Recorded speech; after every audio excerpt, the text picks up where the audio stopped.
يا لهوي بقى بالذمة، ده منظر مدرب تستنوه بالمطار باللحاف والبطانية وبالسرير؟ ده المدرب اللي انتوا مستنيينه في المطار تشيلوه من على الارض شيل؟ انا مش فاهم، انا جايبين مقطف حضراتكم، انا مش عارف ايه المدرب ده يا جدعان. ده المدرب بتاع نادي الزمالك الجديد ده اللي جايبه عايز يخرب بيت الزمالك اكتر ما هو مخروب، عايز ينزله الدرجه الثانيه ولا ايه؟ انا ما اعرفش.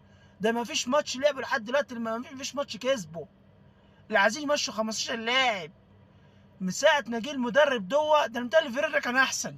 مش عارف ايه ده. ده انتوا شلتوا جبتوا همين.